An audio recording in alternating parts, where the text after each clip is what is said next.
Украина останавливает огонь. Неожиданное решение в разгар войны. Срочный запрос переговоров. Киев предлагает перемирие. Проведен новый рубеж. Россия спешно меняет свои границы на карте. Спецслужбы готовятся к худшему сценарию. Балтика горит. Огромный столб дыма над крупнейшим портом. Военные не справились с защитой. Тревога на границе. Армия приведена в полную боеготовность. Истребители НАТО вступили в бой. Аэропорты Москвы поражены. Столица парализована с воздуха. Москвичи в ловушке, небо закрыто целиком. Насколько? Власти пытались это скрыть. Авария на АЭС в Беларуси, экстренное отключение реактора. Об этом и многом другом важном к вечеру пятницы, 14 августа.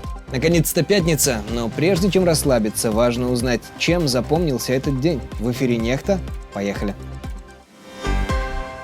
Огромный столб дыма поднялся над крупнейшим нефтяным портом России на Балтике. Этой ночью Ленинградскую область атаковали разом 54 украинских дрона. Досталось и Москве, откуда Собянин отчитывался о сбитых беспилотниках. Но главная цель — порт Усть-Луга, через который идет почти четверть всего морского нефтеэкспорта России. Там вспыхнул пожар. И это уже 6-я атака на этот порт с начала года. Кремль явно не справляется с защитой собственной нефтяной артерии.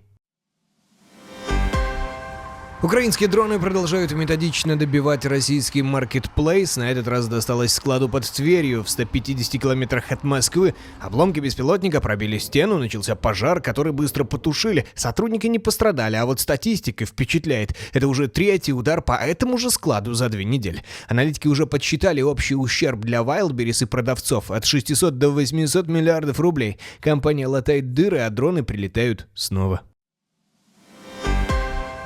Ночью на границе с Россией завыли сирены. Истребители НАТО подняли в воздух против нарушителя над Латвией в приграничном Балвском крае. Засекли беспилотник, и его сбили прямо в бою на большой высоте.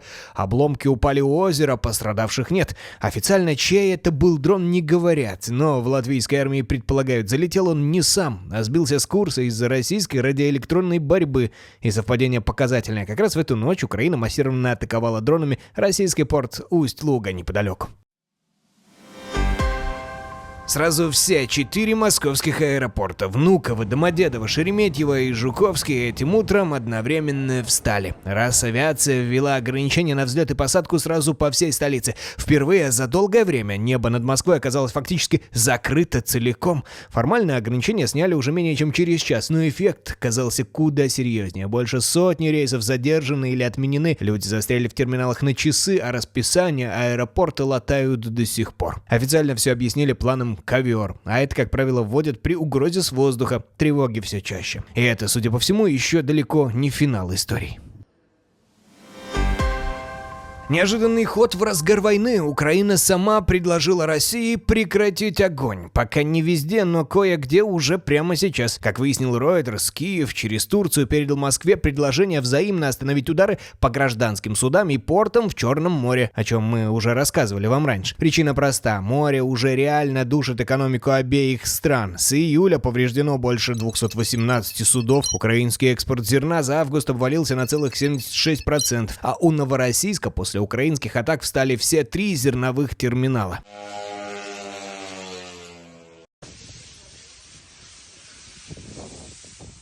Москва пока темнит. Официально предложение не получала, хотя источники Reuters говорят обратное. А в МИД РФ уже назвали перемирие паллиативным методом, мол, Киев просто тянет время. Встревожилась и Турция. Под прицел все чаще попадают ее собственные суда. Поэтому Анкара придерживает часть кораблей у своих проливов. Забеспокоились даже в США, но не за Россию. Через тот же Новороссийск идет нефть Казахстана. И Вашингтон опасается, что от атак страдают чужие танкеры.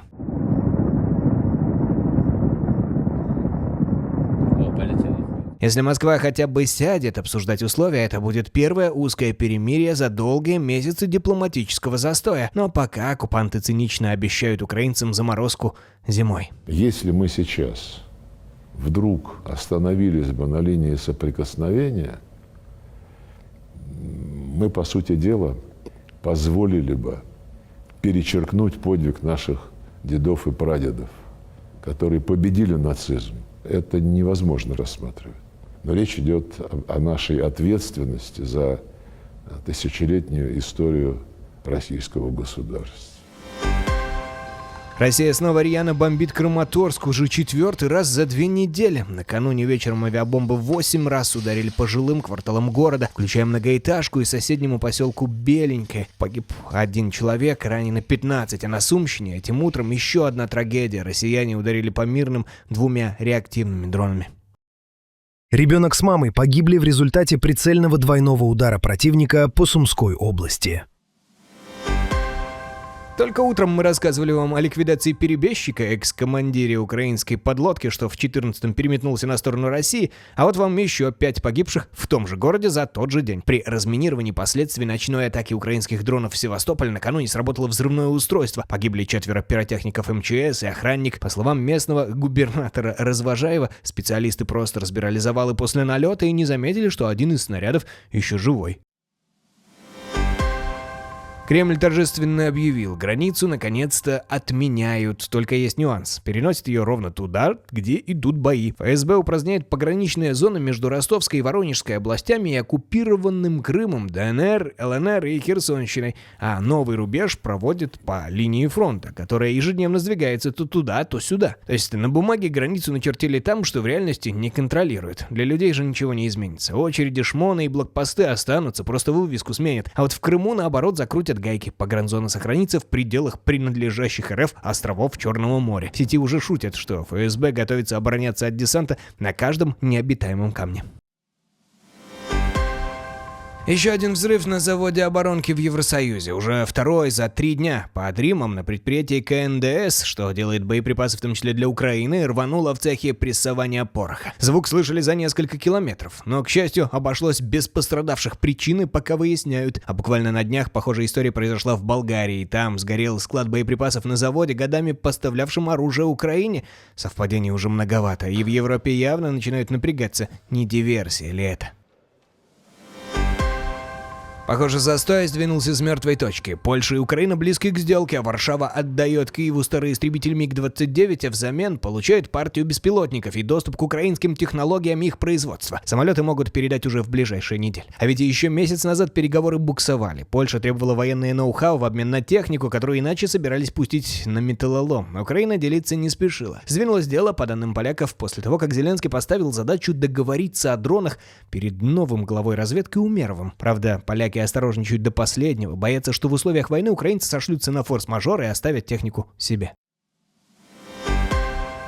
Мировая торговля через Ормузский пролив почти встала. Если раньше там проходило по 130-140 судов в сутки, теперь всего 9. Вашингтон заявил, что готов держать морскую блокаду Ирана неограниченно долго. А на следующей неделе обещает новые экономические санкции. Тегеран же настаивает, что это именно он контролирует пролив и решает, кого пропускать. Более того, советник верховного лидера заявил, что Тегеран может перейти от нынешней линии к наступательным действиям, если его условия не будут выполнены. Переговоры о перемирии тем временем заглохли. Конфликт явно переходит из формата быстрого давления в затяжную осаду, а страдает, по сути, весь мир. Денацификацию вроде как в Украине проводят, а нацистов все чаще у себя находят. И вот на этот раз оказался им никто иной, как кандидат в губернаторы от «Единой России». На плече в Рио главы Белгородской области Александра Шуваева красовался шеврон с рунами «Тюр» и «Одаль», теми самыми, что были на эмблемах дивизии СС. Причем светился он с ним минимум 9 раз. Телеканал «Россия-1», показывая сюжет с чиновником, спешно эти руны заблюрили. А вот на выборы кандидата, похоже, снимать не спешат. Хотя за такую же символику уже больше 20 других политиков к выборам не допустили. Видимо, свой своего не сдает.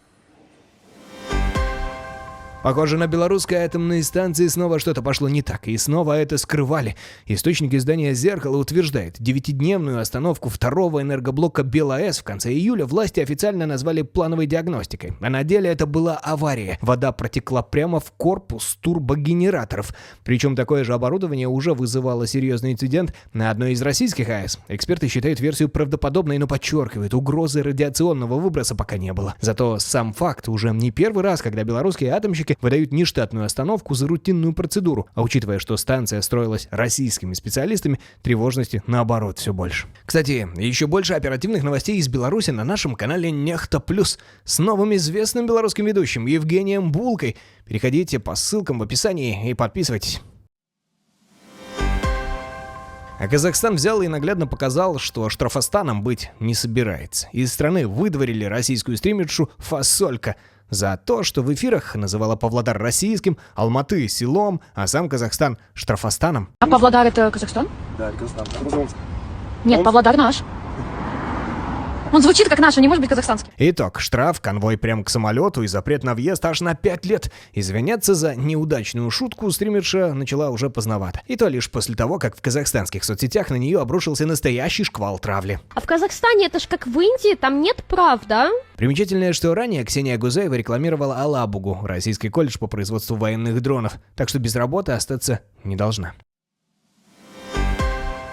Почему важно иметь доступ к свободной информации, такой как наша? Наглядный пример. Ролик, набравший в сети сотни тысяч просмотров. Один и тот же запрос вбивают в YouTube и ВКонтакте. И результат отличается кардинально. Сейчас наглядно покажу, для чего нужен свободный интернет, а дальше уже делайте выводы сами. Напишем в YouTube «Забой скота, Новосибирск». Посмотрим, что выдает нам поиск YouTube. Теперь пойдемте в ВК-видео. И напишем все ровно то же самое. Забой скота, Новосибирск. Что же покажет нам ВК-видео? По вашему запросу ничего не найдено. Именно этого добиваются в России, закручивая гайки с интернетом. Заботятся о людях, чтобы проблем с мозгами, не дай бог, не завелось. Посмотрите, какое количество придурков вынесло на свет Божий вот в этот очень сложный, драматический период.